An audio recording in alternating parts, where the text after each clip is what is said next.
Hello everyone, welcome to Virtuous Purposeful Women channel. Today I have Antoinette here with us again. Hello Antoinette. Hi Benee. And today we're going to talk about self-care. And this is so important topic for women and men. I feel everybody in life, especially in this hectic life, we all need to take care of ourselves to make sure that we have the energy and the strength to do what we need to do in life. So self-care, what is self-care? Self-care is you really need to take care of yourself. So if you don't take care of yourself, your spiritual, your mental and your physical well-being won't be in a place for you to be able to take care of other people. Especially if you have children, you have a husband, you need to take care of yourself to be able to give 100% for everybody around you. And to function in your role. Definitely. Whether it's work or whatever. Definitely. So definitely. You need that strength. So self-care is such an important topic and I'm so excited for this topic today. We're going to start with Proverbs 30 verse 17. So we all know Proverbs woman is a woman that we all look at and it's like, wow, we all strive for that. And I feel like there's no wrong or good thing about the Proverbs women. Each and every single one of us gets something strong out of the Proverbs women, and there's something we can take out of it. So Proverbs 13 verse 17 says, she set about her work vigorously. Her arms are strong for her task. So she is looking after herself. She has strength, she has that energy to take care of that task that is ahead of her. And I think that's what self-care is all about. Is we need to take care of ourselves so that we have that strength to do what we need to do. Also, self-care looks different for each and every single person. So self-care for Antoinette looks different than it looks for me. Self-care for me is I go out and run. Every morning, if I don't go out, it feels like I'm going to explode that day because I didn't go out to clear my head and just to think about things. So that's my type of self-care. For some people, self-care is going to a mall and walk around or spoil themselves. And for some, it is reading a book and just taking that time or sit outside and drink a cup of tea. That's all types of self-care. And each and every single one of us need to know ourselves, to know what it is that we need. Because sometimes self-care is where you should be alone, and other times self-care is where you need people. Because that's also important for self-care. You need to know yourself to know when you need to be alone and when you need to be around people.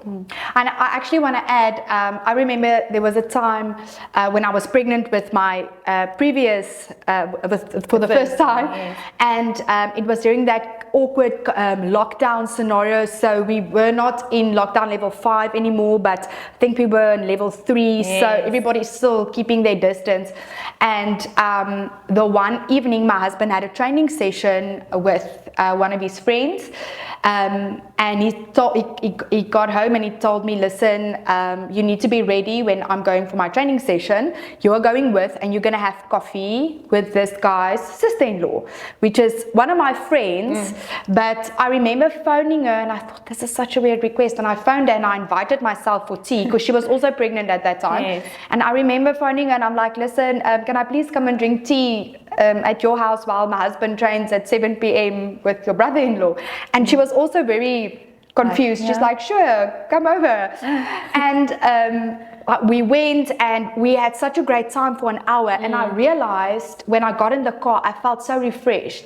Yes. And my husband actually saw that I needed time with people because that's a part of my self-care. Yes. And I was so thankful that he could recognize that. Yeah. Yes, because I couldn't recognize it myself. And I think it adds to knowing yourself, yes. knowing when you need what. And I felt like a new person after that hour getting into the car. And I'm so thankful for her.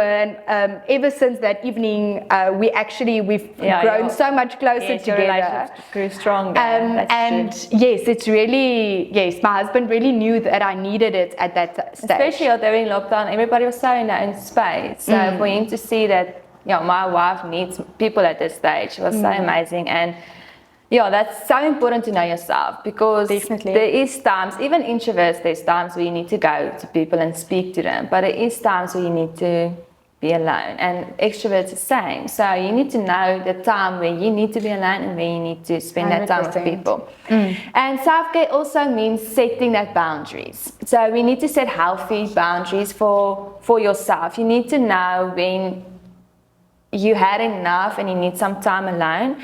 If somebody asks you listen, let's go out for coffee, you need to know to say, listen, can we maybe do it next week? This week is really a bit tough, it's a bit hectic, can we just wait a little bit?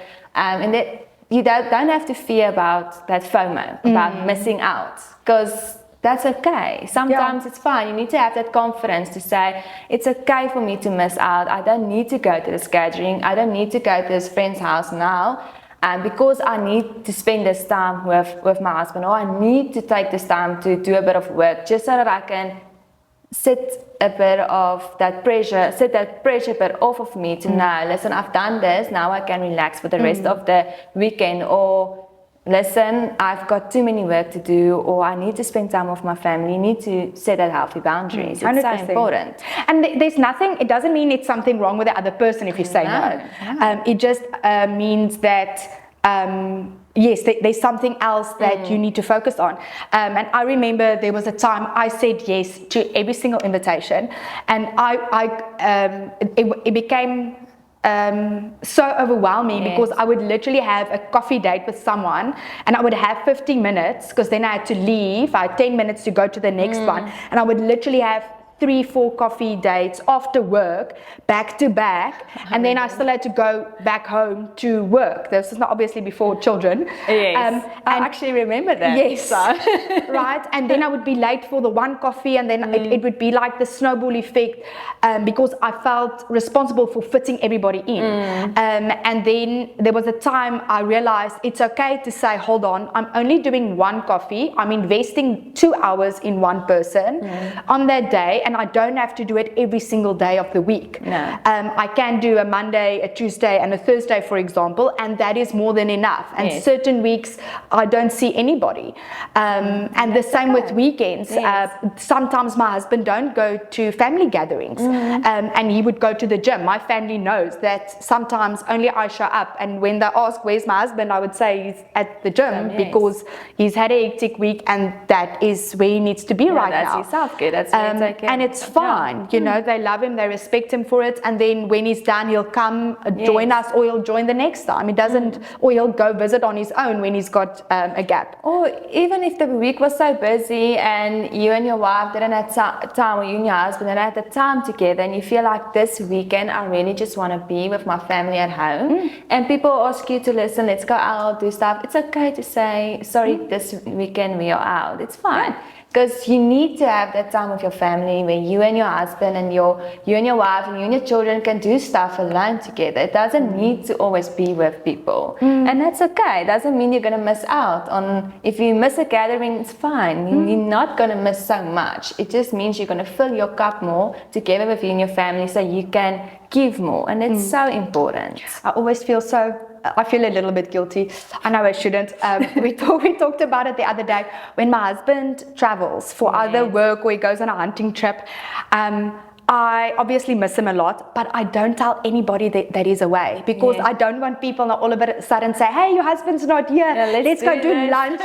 So for those 2-3 days, I am with the kids, put them to bed, and then I just do stuff I want to do. I don't tell anybody that he's not here. That's so nice. Yes, but anyways. It's very nice. And then also with your work, you are 24/7 busy with work from Monday to Fridays, and there is a time and a place, like when you work from 8 till 4 or from 7 to 4 or whatever your time is. It's okay when you get home to put your phone away and say, listen, I've done my part, now it's time for me, it's time for my husband, it's time for my family. And you don't have to feel guilty with just doing that. 100%. Because it is so important, because work can burn you out, and especially if they want you to be 24/7 on call, 24/7 ready. It's okay to take 40 minutes, 45 minutes or time that you need to say, listen, for this few minutes I'm not going to look at my phone, I'm not going to open my phone, I'm going to put it in a room where I can't see it, where I can't hear it, and it's time where I'm going to spend with my family. It's time where I can spend with myself, because to be on a phone as well, it really is tiring. It's try to get to each other, get to every message, it's tiring, especially for me as an introvert. Sometimes I feel like I want to chuck my phone away and say, I don't want to look at it. I actually say in the beginning of this week, I wish I can just throw my phone away and not look at it anymore. Because sometimes you get to that point. You'll miss me too much. Yeah, I will miss you too much. But sometimes I'm part of your self-care. I will come knock at your door. I don't need a phone. You need a phone to get through. That's true. Tell Daniel to call Stefan. No, it's and I think, look, I come from a consulting background, and I'm all for giving more than what is expected. Yes, yes. I mean, there was a season in my life where I worked between 60 and 80 hours a week, and to some degree I enjoyed it. I loved that hustle and bustle, and working at night and working towards deadlines. There was something really thrilling about it. Yes. And pushing on weekends, and you know, the whole team working. And I know not everybody's for that, but I remember there were times where they were really pushing the boundary, and I would have deadlines on a Sunday morning for proposals that need to be in. My director would say, I will review this on a Sunday morning at 11, and I had to say, sorry, on a Sunday I'm going to church. I'll look at it in the afternoon. And after church, it's family time. 3 p.m. I'll be available to look at the feedback and then submit by 5, or whatever the case may be. But I was very firm, and on a Wednesday night everybody would work, and I said, sorry, I have home cell. Up until a point where it became the culture, people would remind me, they would say, Antoinette, it's Wednesday, you have to leave to get home on time. Because in the beginning it was awkward. You set that boundaries to say, listen, Sunday's out, Wednesdays are out, and that's it. So you have to be clear on those boundaries. And don't have to be afraid that the people at the work won't understand. If you just stand with that boundaries, eventually they will listen, Antoinette, you have to go to Amsa. Listen, Antoinette, you've got But church. you have to be sure that you still do your part. Yes. You can't be laxy-daisy during the office hours, and then you still have to be diligent. And then they will understand. So listen, you give your 100%, 110% during these times. We are more than gladly to say, listen, you can go to so you can have church, and it's fine. So I think it's good to set out healthy boundaries at your workspace, at your house, with your friends, with your family. It is good because you don't have to be everywhere. 100%. If you want to be everywhere, that's where you're gonna burn yourself out, and then you won't. That's where you get frustrated with everybody, your children, your husband. That's where it won't go so well at house as you wanted to. So why is self-care necessary, and what's the benefits of it?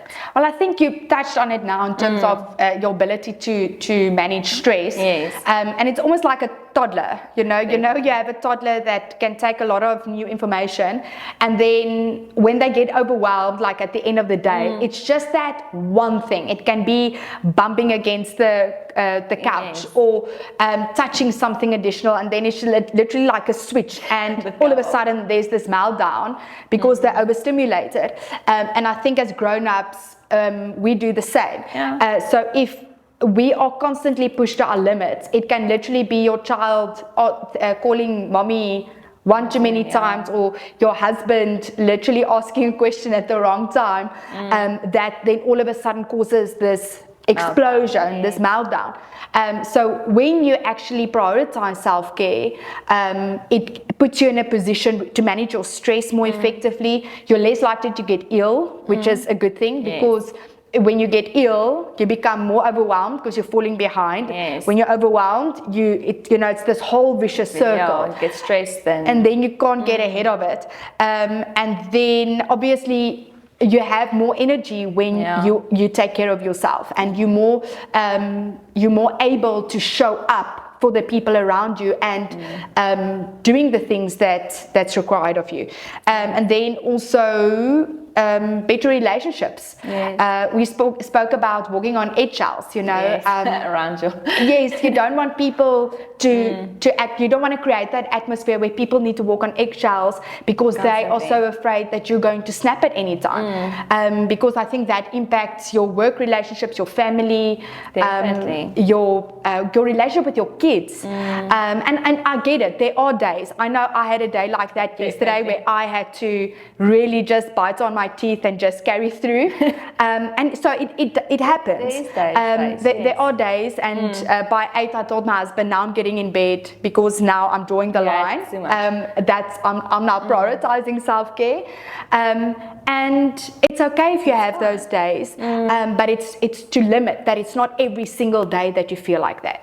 It's definitely, and for me as well, like there's also that time where, also yesterday it was too much for me, and I made a decision to just sit in the car for like 10 minutes before I went into the house, because I was like, I just need this 10 minutes for myself before I go into the house where my kids are, my husband or everybody is at the home, and I need to give everything to them, but I can't give if I'm not in a good space. So I was like, I'm going to sit, it's going to be strange, but I'm going to sit 10 minutes in this car and just be with myself and just be in this quiet space. And then I will go and face everybody and everything. And it was nice. I went in and I was in a great space to help everybody and to be there for my children, especially for toddlers. You know, they go through a lot of seasons and a lot of emotions, especially ladies. We all know we've got a lot of emotions.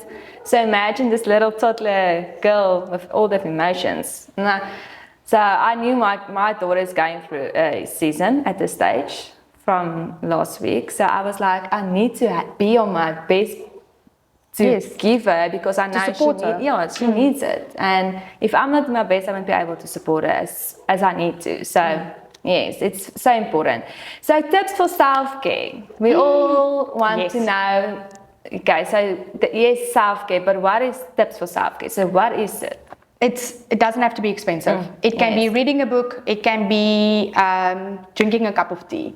It also, and to link with that, it doesn't have to be time consuming. Definitely. It doesn't have to be an hour and a half at the spa or half a day. Yes, sometimes it's nice if you have the time, by all means, read a book for 4 hours.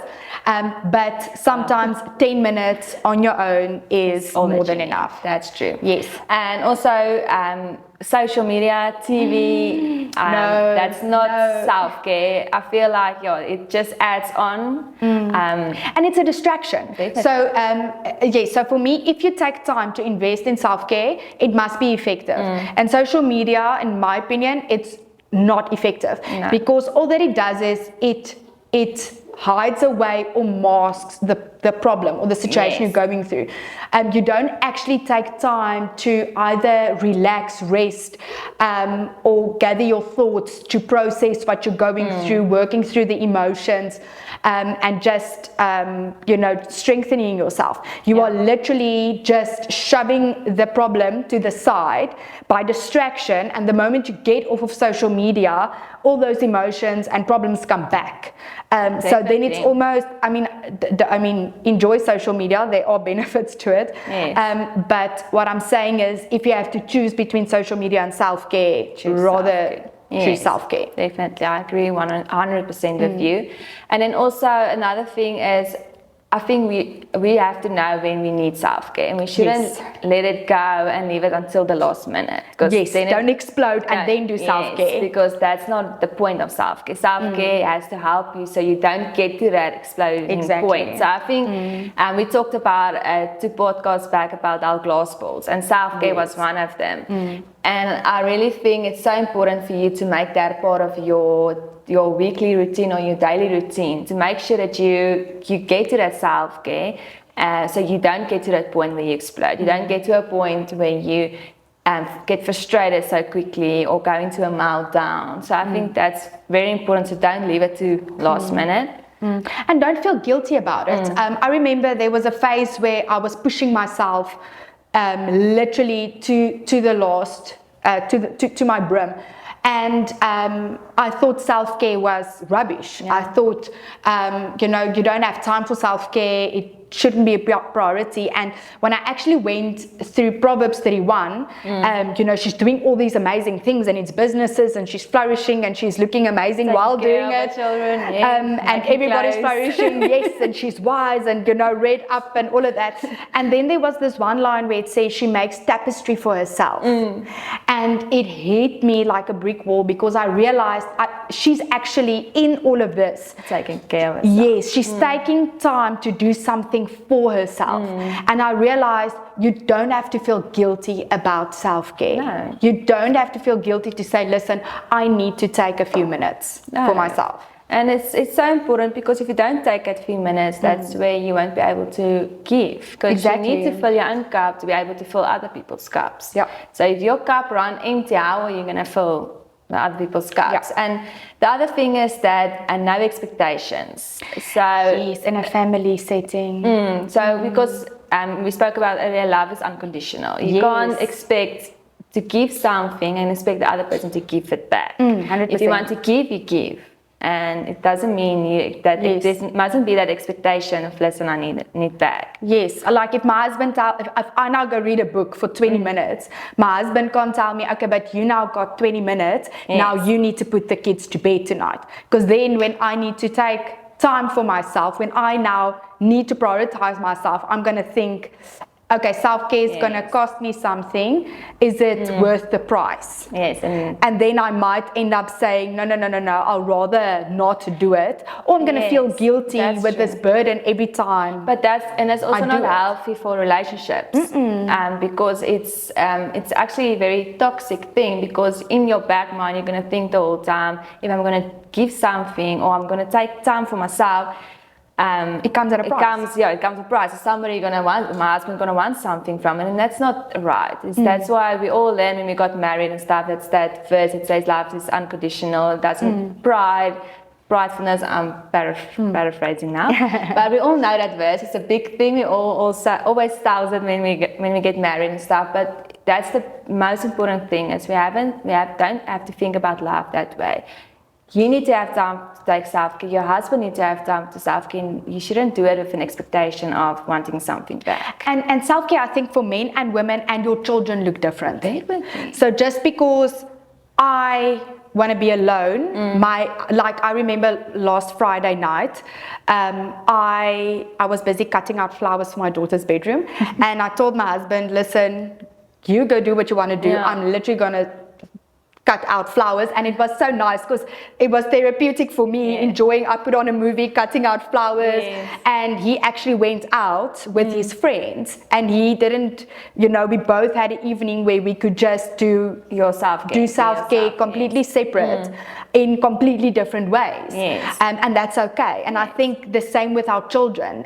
They're all individual. Their self-care is going to look different, and to help them discover what self-care looks for them. My little girl has this tent, and when it becomes overwhelming, she literally disappears and she goes sits in the tent and closes the door. And I'm like, well done. Now you need to be alone, that people are too much for you.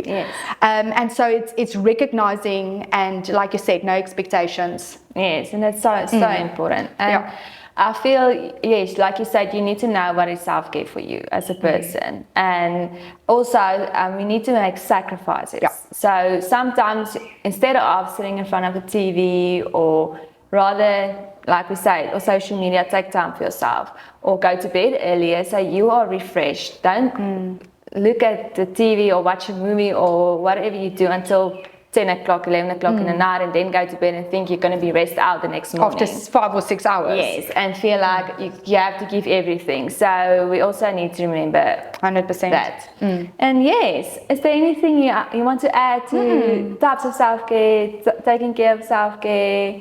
All that I can say is, before children, I really went through a season of pushing myself to the limits. My husband and I would work extremely hard for months and months at end. And then we would take a week off or a long weekend where we would go away. And that was our ritual. And it worked at that stage. And then we had children and we had to adapt. But what I can say is, ever since I became consciously aware of self-care, my life and the quality of life and the quality of my relationship definitely changed, because I can be at a space where I can actually enjoy the things around me. When my child is going through something, yesterday she literally threw a full tantrum in the mall where she was running away screaming, and I had to run after her, and she's screaming. It looked like I'm busy kidnapping my child because she didn't want me to pick her up, and everybody is judgmental. And I knew I was like, I'm not going to worry about what everybody else is thinking. Yes. She now needs me to stay calm. It doesn't help that I'm reacting or threatening her with disciplinary action, because it's not going to help in that situation. It's just going to throw oil on the fire. Yes. She is overwhelmed. I need to give her a safe space. So eventually I caught her, and she is literally screaming, kicking and screaming, and I remember just getting to a space where I could hold her and she could calm down, and I told her, close your eyes and just put your head on my shoulder while I'm trying to finish shopping quickly. Yes. And I remember feeling so empowered that I was in a space where I could calm her down. Yes. That I wasn't reactive with her, but I had to work hard to get to that space. And that's so important, and that's why, like you said, you understand self-care. With children, self-care, obviously everything changed, and you need to know when is the time to take your time, when you need it, and also with your children as well. That 100%. self-care, it's so important. And I feel with children, like we all know, and I spoke to Caroline in the previous podcast about how you have to regulate, and the children also they get overwhelmed, and like you say, and it's the same with us as adults. We need to also regulate, and it's so important if you know how you as a person regulate yourself. And it's such a good thing, because you can tell your spouse, listen, it was a tough day today, can I just have 5 minutes? Just 5 minutes. I will come and talk to you now. I'll come and speak to you. And I literally just need 5 minutes quickly. Then I will be back and speak to you. And the same with when whoever comes home after. If my husband comes home and he just needs, listen, I just quickly need to go to the bathroom or to the room. I will be back now. Then it's fine, because that's, you know yourself and you know what you need, and you tell your spouse, this is who I am and this is what I need, and you guys will understand each other better. And it won't be that relationship of you take, now I need to take, or you give, now I need to give, because it's so important. And I really hope you ladies got something out of the self-care topic, and now how important it is for you to take care of yourself, and don't feel guilty about it, because you need to fill your cup to be able to fill the other people's cups. Especially if you are a person that wants to spend time with a lot of people and want to be there and don't want to miss out. Remember, when you feel tired or need space for yourself, take that self-care rather, and don't feel bad of missing out. Thank you so much, and see you next time. Bye.